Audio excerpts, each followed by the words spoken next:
చేసినప్పటికి వేతనం, కుటుంబ సర్వే చేసిన వేతనం.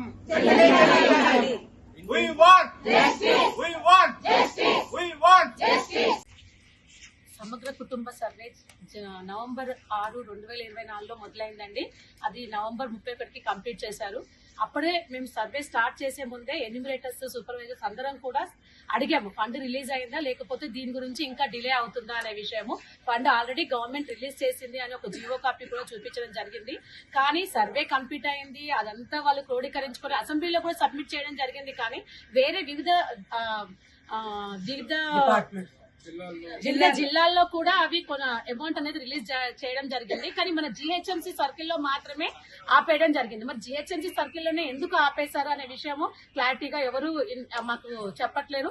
కానీ ఎన్యూమరేటర్స్ వాళ్ళు చాలా నిరుపేద కుటుంబాల నుంచి వచ్చి చేశారండి. అందరినీ గ్యాదర్ చేసి వాళ్ళ ఇంట్లో ఏదో సర్ది చెప్పుకొని పొద్దున 7 గంటల నుంచి రాత్రి 9-10 గంటల వరకు కూడా చేసిన రోజులు ఉన్నాయి. ఆ ఫొటోస్ కూడా సబ్మిట్ చేయడం జరిగింది. కానీ ఇంతవరకు వాళ్ళకి ఇవ్వాల్సిన గౌరవ వేతనం అది చెప్పుకోవడానికి 10,000 వాళ్ళ ఇంట్లో వాళ్ళ హస్బెండ్స్ కి ఎంత సర్ది చెప్పుకొని ఆ టైంలలో అంటే అందరూ దొరకాలి. ఇప్పుడు మా అందరూ జాబ్స్ చేసుకునే జిహెచ్ఎంసీ సర్కిల్లో ప్రతి ఒక్కరూ ఉద్యోగాలు చేసుకునే వాళ్ళే ఉంటారు. మా ఆఫ్టర్నూన్ టైంలో, డే టైంలో వెళ్తే ఉండరు. నైట్ టైంలో వాళ్ళు వర్క్ చేయని టైంలలో వెళ్తే వాళ్ళకి సేఫ్టీని కూడా చూసుకోకుండా వెళ్ళి వర్క్ కంప్లీట్ చేస్తారు. కానీ వాళ్ళకి ఇవ్వాల్సిన గౌరవ వేతనం అనేది ఇంతవరకు ఇవ్వలేదు. అది ఎంత మటుకు సమంజసం అనేది జిహెచ్ఎంసీ సర్కిల్లో ఉన్న కమిషనర్ గారు కానీ దీనికి ఎవరు రెస్పాన్సిబుల్ పర్సన్ వాళ్ళు రెస్పాన్సిబిలిటీ తీసుకొని వాళ్ళకి ఇవ్వాల్సిన గౌరవ వేతనం ఇవ్వాలని నవంబర్ 6 నుంచి నవంబర్ 31 వరకు జరిగిన సమగ్ర కుటుంబ సర్వే చేసిన ఎన్యూమినేటర్లకు, సూపర్వైజర్లకు పూర్తి చేసి బడ్జెట్ అసెంబ్లీలో ప్రవేశపెట్టడం జరిగింది. కానీ ఇంతవరకు ఆ పని చేసిన ఎన్యూమినేటర్లకు, సూపర్వైజర్లకు దానికి అనౌన్స్ చేసిన గౌరవ వేతనం ఇంతవరకు చెల్లించబడలేదు. ఒక ఎన్యూమినేటర్లు ఎంత బాధకు లోనవుతారంటే వాళ్ళు ఒక్కొక్క కాలం 56 కాలమ్స్ సామాజిక అవసరాలని, వాళ్ళ కుటుంబం యొక్క యాజమాన్యం యొక్క కులం యొక్క వివరాలు వాళ్ళ ఇంటింటికి వెళ్తే ఆ కులం చెప్పడానికి ఎంత ఇబ్బంది పడ్డారో అవన్నీ తీసుకొని కూడా మా ఎన్యూమినేటర్లు పూర్తి చేయడం జరిగింది.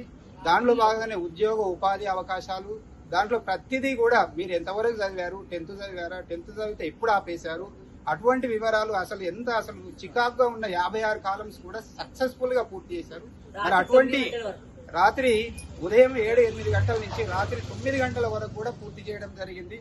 దాంట్లో భాగంగానే భూమి వివరాలు ఉంటే మీకు స్థిరాస్తి ఎంత ఉంది, చరాస్తి ఎంత ఉంది, ఇటువంటి విషయాలను ఎన్నిటినో క్రోడీకరించి మీకు సబ్మిట్ చేయడం జరిగింది. కానీ దాని మీద ఇంతవరకు ఎలాంటి రెస్పాన్స్ లేదు. ఇప్పటికీ డిప్యూటీ కమిషనర్ గారిని ఇప్పటికి 3 సార్లు రిప్రజెంట్ జరిగింది.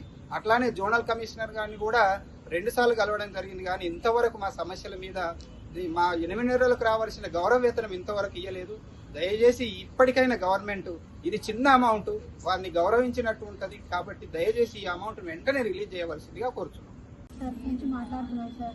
మేము చాలా ప్రాబ్లమ్స్ తోటి ఫేస్ చేసి ఒక్కొక్క ఇంట్లో ఎంత ప్రాబ్లం అయింది అంటే ఒక్కొక్కరికి చెప్తున్నారు, కొందరు చెప్పట్లేదు. ఇప్పుడు క్యాస్ట్ అడిగితే క్యాస్ట్ తోటి ఏమన్నా మాకు ఉందా, బెనిఫిట్స్ ఏమున్నాయి, మేము రెడ్డీస్ మాకు అవసరం లేదు, వెళ్ళిపోని మొహం మీద డోర్లు కూడా వేసుకున్నాం. అంత ప్రాబ్లం అయినా టోర్ లాక్స్ అన్ని మళ్ళీ కవర్ చేయాలి అంటే 3 to 4 days చిన్న పిల్లల్ని పట్టుకొని 3rd floor 4th floor అన్ని ఎక్కి మేము చేసిన తర్వాత కూడా మాకు 3 to 4 times ఇక్కడికి వచ్చాం జిహెచ్ఎంసీకి అడిగాం కూడా. అసలు ఇంతవరకు మాకు ఏ రెస్పాన్స్ లేదు. ఇప్పుడు కూడా స్టిల్ ప్రజెంట్ ఏం రెస్పాన్స్ లేదు. ఇది మాకు ఇప్పుడు ద్వారా ఏదైనా రెస్పాన్సిబిలిటీ ఫీల్ అయ్యి అమౌంట్ పే చేస్తే కావచ్చు.